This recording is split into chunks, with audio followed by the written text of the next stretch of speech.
който ще нарече Иван Костов хомот за нас. Нещата са много по-прости и много по-малко драматични. Той е една наистина безспорно силна личност, която за времето си е изиграла своята историческа роля за България. Но много трудно може да се работи с него. Той много трудно, доколкото виждам, то се вижда публично, приема чуждото мнение, приема чужди политики, което вече го прави неприспособим за днешните условия.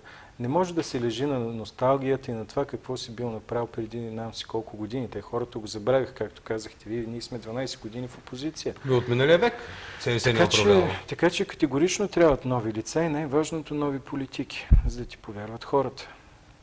Няма друг вариант.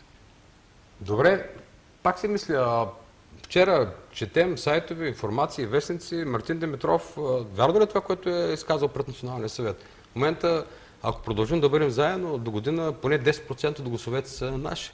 Тоест има ръст, има очакване, това е зловредно решение, това е гаф, това е политическо унищожение и така нататък. Първо искам да кажа, че много съжалявам за оставката на Мартин Димитров. Той е един изключително честен и почтен човек, който работи безкористно и беше адски полезен за Съюза на демократичните сили през времето, което беше лидер и аз винаги съм го подкрепял. Единственото, в което не го подкрепих този път, е това, че той се опитва да направи коалиция на страха.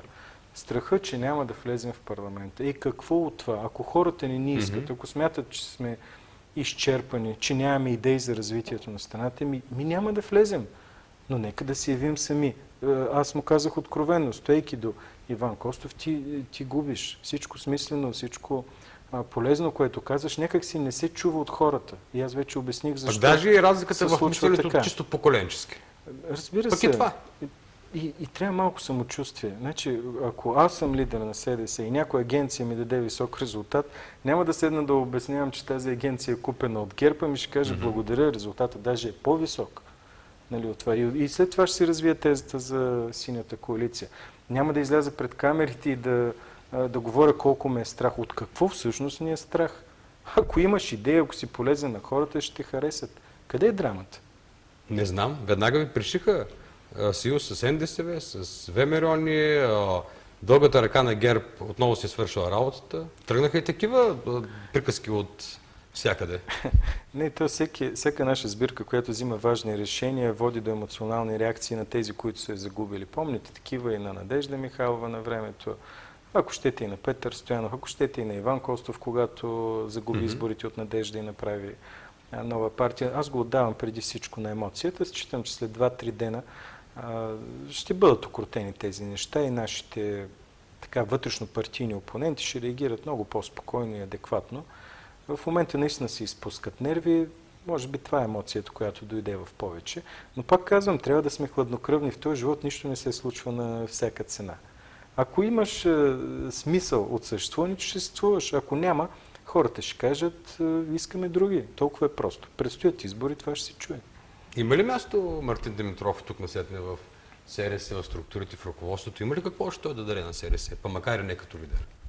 Моето лично мнение е, че Мартин Димитров има място в политиката на България и в СДС категорично. Наистина може, много малко хора са толкова честни и толкова всеотдайно да работят за една кауза. Има място, разбира се. Негов беше избора да си подаде оставката. Никой не му иска оставката в интерес на истината. В устава на СРС, т.е. акта на оставката означава вече и приета оставка. Тя не се гласува. Тя не се коментира. Да. Други въпрос е, че за мен той прекали. Той, казвайки, че ще подаде оставка, ако решението е друго, а не това, което той мисли, на практика се опита да притисне нашите членове на Националния съвет, не да ги притесни. Но силата на СДС е точно това, че партията е по-силна от който и да е лидер. Тя вече съществува 22 години. Няма друг политически субект, който толкова дълго да е издържал на тези бурни процеси през годините и ние доказваме, че имаме сили. Добре, хвърляме поглед една година към парламентарните избори от тук насетне. Да обясним все пак на хората, синята коалиция на база на предишно коалиционно споразумение продължава да работи и да функционира до разбира се, до кампанията за парламентарни избори. Има синя коалиция в парламента, има синя коалиция в Бургас, която работи чудесно, нямаме никакви противоречия. Аз не изключвам в един момент дори да си партнираме с ДСБ при определени процеси при тях, които могат да се случат. Не изключвам вариант дори на обединение някакво на десните партии, ако щете, и като една партия, ако щете, като съюз. Никакви варианти не изключвам. Но пак казвам, това е маловажното. Важното е какво ще предложим на хората. Виждат ли смисъл от нашето съществуване? Кога хората ще разберат смисъл от съществуването на СРС? Ами ако аз имам една фирма и да речем общината и държавата не ми плаща някаква обществена поръчка, ще искам една партия да въведе срокове за плащане. Да речем, да е регламентирано. След актуване 1 месец да ми бъде платено.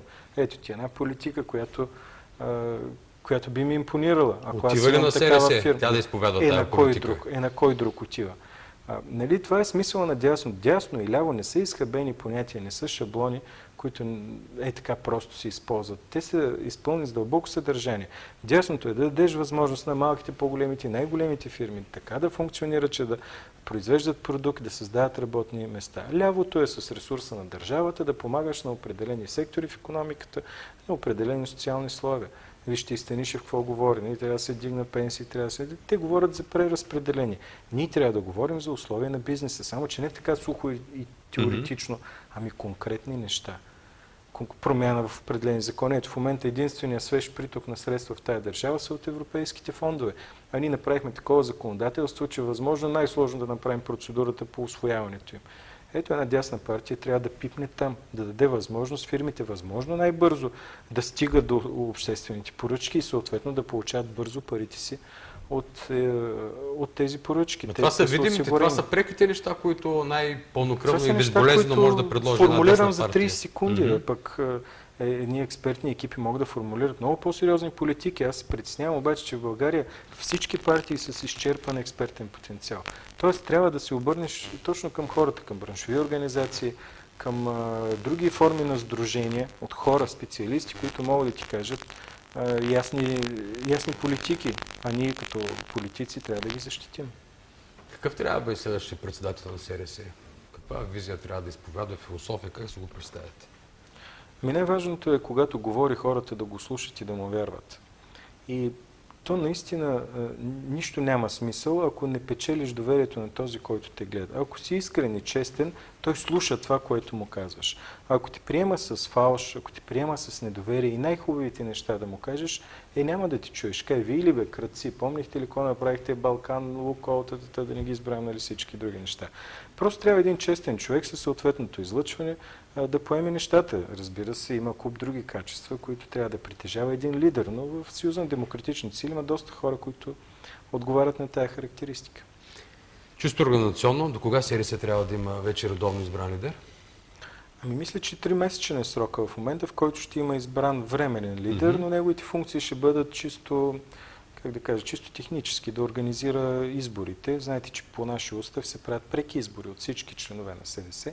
Т.е. около 10 000 души трябва да излязат и да дадат своя вод за лидер. След около 3 месеца се надявам Съюзът на демократичните сили да избере своето ново лице. Временният лидер се избира от членовете на Националния изпълнителен съвет. Така да, по принцип. Кръга е стеснен, от тях се избира. Ако ще трябва да стесним въпроса, има ли вариант от морето да излезе човек, който да оглави СРС до редовните избори? Има всеки варианти. От морето или от Бургас има 2 души. Това е началник щаба Борис Марков и Вълчо Чолаков, който е от Бургас. При едно решение на Националния съвет е възможно някой от тях да бъде временен лидер. Но аз лично предполагам, че ще бъде избран човек, който чисто организационно може да си свърши работа. Е добър в тези неща. Да, не толкова човек, който ще пращаме по телевизии и да говори, нали, едни велики неща. Той трябва да си свърши работа. За 3 месеца подготви избори и да имаме легитимно избран председател. Оттам нататък вече в нас е топката. Хубаво. Следен въпрос. Ще ни гледат много хора и ни гледат в момента тази вечер. Надявам се хиляди симпатизанти на силната идея. Какво трябва да чуят от господин Марков, от своя областен лидер? Сигурно едно изречение, 2 изречения, които трябва да запомнят. Трябва да бъдат окрилени, трябва да бъдат обнадеждени или трябва просто да научат най-важното в момента СРС. Къде остава СРС и голямата мечта? Не, аз съм против драматизациите. Не се чувствам като човек, който ще яде се някакъв психологически допинг на хората. Единственото, което казвам на всички нормални, свободни хора... Трябва да чуят вашата истина от вашите уста. Истината е, че трябва да бъдем истински и честни. Да имаме смислени неща и и тези неща да бъдат поднесени по подходящ начин на хората. Иначе нашите симпатизанти, те просто трябва да се гордеят за това, че симпатизират или че са членове на Съюза на демократичните сили.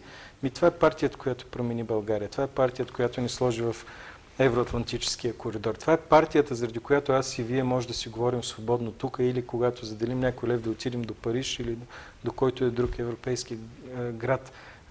Няма друга партия, която нейните членове и симпатизанти да се чувстват по-горди от историята. Това е Съюза на демократичните сили. Аз пък си мисля, господин Марков, че България има нужда от един нормално работещ политически модел.